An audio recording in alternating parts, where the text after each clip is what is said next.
Around the world. Everyone around the world. A case so gruesome the police needed therapy. Apparently, like they don't need Podcast therapy. now. The Like link. they don't need therapy in general whenever they're in shootouts or murder investigations. Fucking homicide. Fucking investigators are the worst. Like holy shit, you have to have the guts just to inhale all that blood, murder, and shit. Is in the description and pinned in the comments. If you want to check it out, that'd be very cool. Thank you. Bye. Podcast? Oh, that's dope. I always fuck with fire. This case takes place in the USA in the 1990s. Rita 1990s. Huffman was a 48-year-old saleswoman and a divorced mother living in a rural part of East Wenatchee.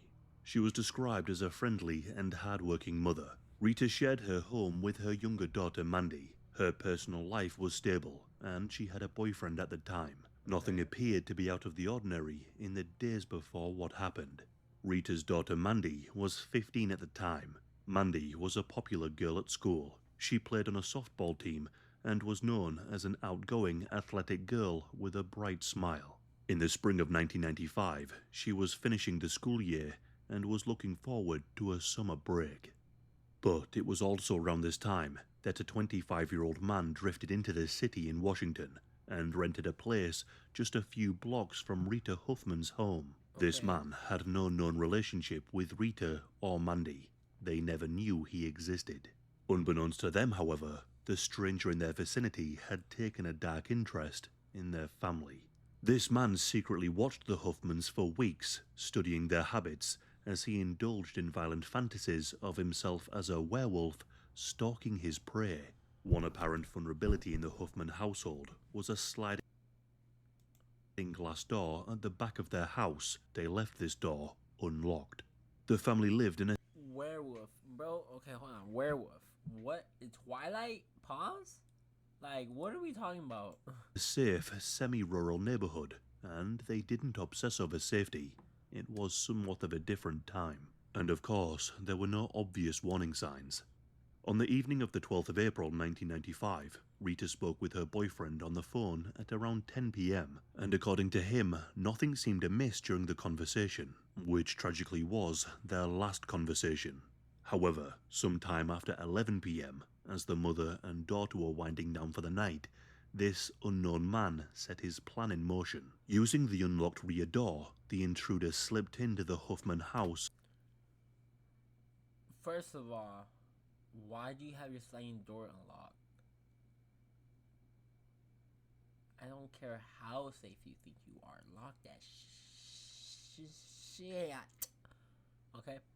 Anyways, second of all, your sliding glass door has to be the most cleanest, pristine motherfucking slide door for you not to hear it. Because every time I've slid in a slide door, every time, I don't know if it's just down here in the valley, but every time,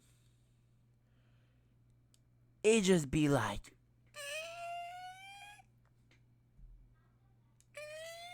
what are we talking about?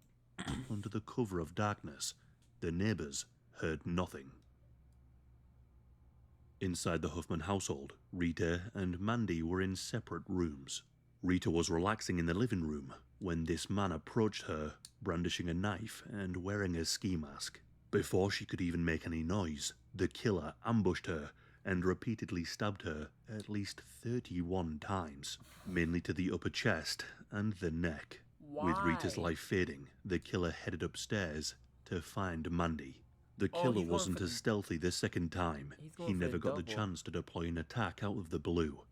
Mandy noticed the killer, and when he tried to attack Ooh. her, she bravely fought back. Defensive wounds across her body proved this. But the killer was a grown man. He managed to Oh, inflict several stab wounds to her neck and chest, just like he did to her mother. bro, The only fuck. distinguishing act was the fatal strike, delivered by a powerful blow to the side of the skull with a baseball bat. And believe it or not, it was after the murders took place that the real depravity began. The order of these events is not fully understood. I thought she was getting stabbed. No, this motherfucker brought a baseball bat too. Negan? But what is known is that after the killing, the intruder carried out several mutilations of an intimate kind. To Mandy, the killer essayed her posthumously. He then reached for the baseball bat once more and forced it deep into her abdomen through her privates. He then sliced open her torso from the groin area and moved Stop! Stop! Oh my god! Oh my god! Oh my god! Oh my god! Okay, I'm just gonna. Oh my god! around her organs. It's Okay. also suspected that the Holy killer fuck. consumed her blood. And the mutilation Okay. didn't just stop here. The killer then drew his knife once more and began cutting the tissue away from Mandy's private area, which he then draped across her face as she lay on the bed with Holy the shit! That's baseball nasty. bat still in place. Oh, A that's truly nasty. grotesque display. This psychopath then undertook similar mutilations to Rita. However, he omitted the essay. It appeared that she was too old for his taste. Nevertheless, he opened her abdomen, That's exposed her wild. organs, and chopped off her breasts and placed them on her nightstand. She too was left in a degrading position on the couch. The killer was in the home for around 2 hours and left shortly after. The next morning then rolled around. Rita also had an elder daughter who didn't live with her at the time. Her name is Angie. Angie grew concerned when she couldn't reach her mother or sister by telephone. This was out of character. They would always answer the phone. Oh So my later god. on into the morning, Angie got into her car and made her way over to the house to check on her family. Oh, she's gonna see Angie the found the front door body. locked, so she walked round the back, entering through the same sliding door that was left open. Inside, she was met with a scene of pure horror. That's Nobody just... should have to experience what she experienced. Nah, imagine The seeing distraught that. sister ran to her neighbor's house screaming for help, and the police were called right away. And with Oh this, my the god. investigation began for one of America's most gruesome murders. Given the heinous state of the victims, investigators immediately summarized that robbery or financial gain was not the motive. The No, this brutality motherfucker was trying to spoke kill. to a deviant and sadistic killer. The challenge was that the perpetrator had left no obvious clues like Yo, like, I don't, wait. I don't get how. Well, oh shit, wait. He was there for 2 hours. I just got that. What was he doing there for 2 more hours? Was he just fuck? Like, what? Like, these are serious questions. Like, what? Was he just looking at the bodies? Was admiring his work like a fucking crazy psychopath? What would, like, after you do all that, what do you think after? You're like, oh, okay. Another night.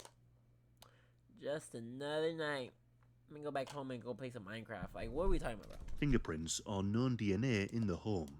Nonetheless, police began piecing together subtle evidence from the neighborhood and the crime scene. One of the first breakthroughs came from a neighbor's account. They reported seeing a black Chevrolet pickup truck parked near the Huffman residence he's on the getting night of the cooked. murders, He's gonna get specifically found. at around 11:30 p.m., which detectives determined was roughly the time of the killings. This struck investigators as significant. That very lead soon intersected with another event from the same night. About 11:30 a.m. on the 13th of April, roughly 2 hours after the likely time of the murders, a police officer noticed a lone male sitting in a black pickup truck near the Huffman home. The officer who saw this man thought it was strange, so he approached. But here's the strange part. The man inside the black pickup truck immediately got out of his truck and raised his hands, as if anticipating an arrest. The officer questioned the man briefly. The man identified himself and claimed that he was just out for a drive. Seeing no obvious evidence of a crime at that moment, the cop let the man go with a warning. He had no idea that he had just come face to face with a killer who had just killed 2 people merely Oh my god! And that's how they're gonna get the information. They're gonna get that officer and tell him the hours okay. before.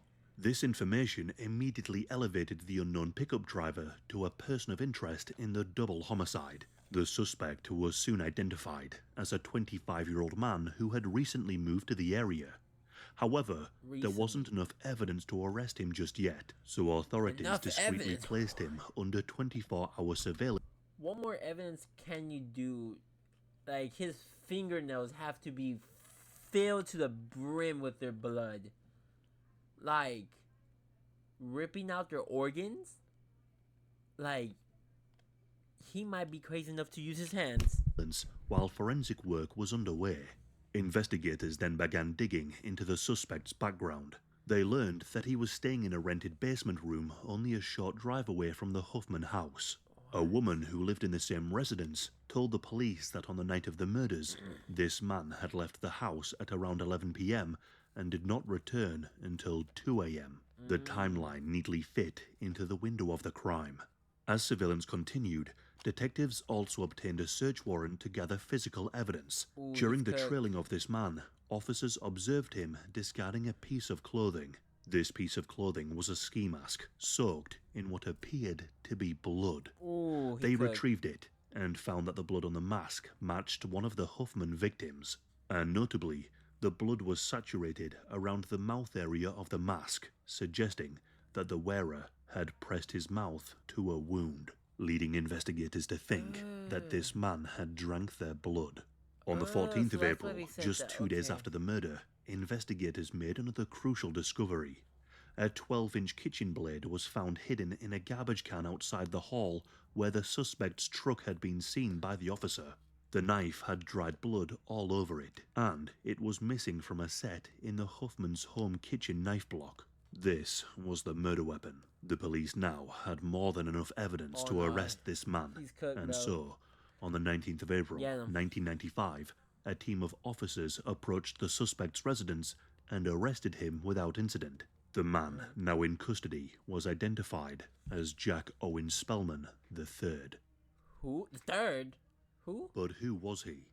Jack Owen Spillman III grew up in eastern Washington and had a troubled, nomadic youth. His mother went through 4 different marriages, and her 4 children, Jack and his siblings, grew up without knowing their biological fathers. By his early teens, Jack was exhibiting antisocial behavior. He struggled academically and ultimately dropped out of school in the 9th grade whilst living in a small town in Washington. After leaving school, he drifted between friends and relatives' homes. Those who knew him in his late teens recalled a strange man with very few close friends. In his early adulthood, Jack developed a strange fascination with wolves and violence. He began collecting wolf memorabilia. Is that where he got the wolf idea? Like, he wants to be a wolf and, like, love him? What the hell? Like posters and ornaments and pelts, he was pretty much obsessed. According to later accounts from acquaintances and family, Jack fantasized that he himself was some sort of werewolf. He often imagined stalking human prey under the moonlight and then savagely attacking. And Jack's propensity for violence soon surfaced in earlier incidents. He accumulated a criminal record as a young man, which included burglary, theft, assault, and malicious mischief in Washington state. In 1993, at the age of 23, he and a male friend were arrested for an alleged essay of a woman they had met at a bar in Kent. According to the police report, Jack offered this woman a ride home. When she realized their sinister intent, she resisted, but the men just continued. She later reported that Jack pinned her down while his friend attempted to essay her. The woman thankfully was able to escape, and she get out of there, beat their balls. He went straight to the authorities. Jack was charged with first-degree SA in that case, but the charges were eventually dropped due to insufficient evidence. But while Jack was in jail, he fantasized about stalking women and the things he would do to them. A fellow inmate also stated that Jack would always voice his desires for becoming a notorious serial killer when he got out of prison. In fact, he would often talk about the things he wanted to do to girls with strange intensity. Whilst in prison, he took out books from the prison library and obsessed over content about how to not get caught for crimes. He then learned to shave his entire body before committing a crime to reduce the chances of leaving hairs and DNA. After the charges against him were dropped, Jack was released. Jack had an IQ of a 4th grader well into adulthood, so job prospects were not endless for him. For employment, he held various menial jobs. At one point, he worked as a butcher's apprentice, a fact that prosecutors would later highlight given the precise and gruesome manner in which he dismembered his victims. Some sources even claim that butchering the animals aroused him. After his arrest, Jack was charged in Douglas County with 2 counts of aggravated first-degree murder for the slaying of Rita and Mandy Huffman. These charges carried the possibility of the death penalty under Washington law. Prosecutors announced that they would indeed seek the death sentence, given the unbelievably gruesome nature of his crimes. In mid-1995, as forensic evidence piled up, the case against Jack for the Huffman murders was rock solid. The trial was scheduled for August 1996. Jack initially pleaded not guilty and appeared to be motionless in early court appearances. Although, facing the weight of evidence and the prospect of execution, Jack abruptly changed course in the spring of 1996.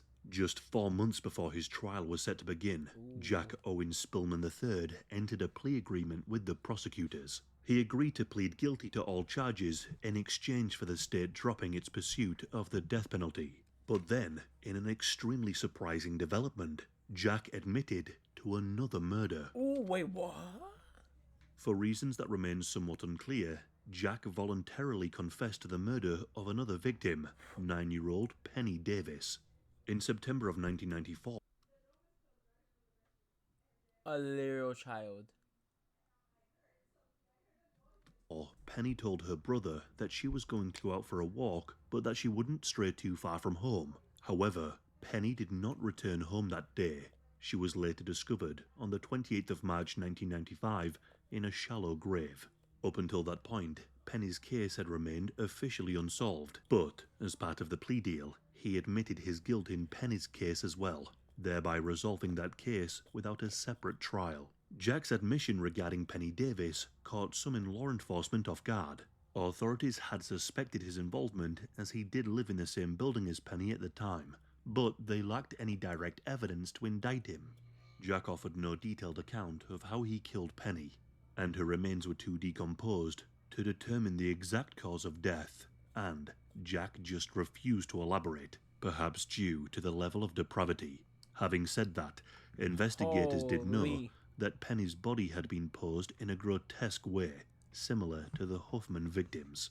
It later emerged that Jack had returned to Penny's shallow grave after the murder, exhumed her corpse, to commit acts upon her body, before then burying her again. On the 30th of April 1996, Jack formally pleaded guilty to 3 counts of first-degree murder. He was 27 years old at the time of his conviction. For the aggravated murder of Rita Huffman, the judge sentenced Jack to life in prison without the possibility of parole. For the murder of Mandy, Jack received a consecutive 70-year prison term. Additionally, for the murder of Penny Davis, he was sentenced to 45 years and 6 months in prison. The sentences were set to run back to back. In total, Jack effectively received a life sentence, plus 115 years, ensuring that he would never leave prison alive. Good. Essentially, this outcome was equivalent to what a jury might have decided if they had convicted Jack and spared him of the death penalty. During the entire trial, Jack made no statements and showed absolutely no remorse. He only spoke briefly to confirm his guilty pleas on record. The courtroom had to see and hear some of the most gruesome details of his crimes, as the prosecution recounted the evidence for the record. Family members of the victims were also present, having to hear what their loved ones suffered in their final moments. Now, also be careful if you do look up this case online after you watch this video. There are crime scene photographs of the murders, and they are some of the most gruesome, disturbing photographs I have ever seen. When the trial was finally over and the courtroom fell silent, what lingered wasn't just the horror of Jack's crimes, it was the unsettling clarity of his intent. He wanted this. He wanted to be known as an infamous serial killer. He was likely just disappointed that he got caught too soon. The evidence in the trial laid bare a man consumed by fantasies of domination and death, the careful stalking, the sadistic mutilation, the return to his victims' bodies. In reflection, detectives and prosecutors described him not as a man who lost control, but as one who sought control through cruelty. Even after receiving life without parole, Jack offered no apology to the victims' families. Detectives later said that he didn't feel remorse, he felt accomplishment. Investigators who interviewed him described him as a sadist and a narcissist who took great satisfaction in the notoriety of his crimes. And while he was sometimes cooperative during questioning, that cooperation was calculated and not compassionate. It's believed he only told the police about Penny so he could cement his legacy as an actual serial killer, with 3 confirmed kills. The case of Jack Spillman is now referred to as the Werewolf Butcher. Today, Jack remains behind bars for life, a fate that guarantees that he. And that's what he wanted. He wanted to be a serial killer. He wanted to be some type. He wanted to be something. Fucking loser. Alright. Anyways, you guys enjoy, like, subscribe. I'll see you guys in the next one. Goodbye.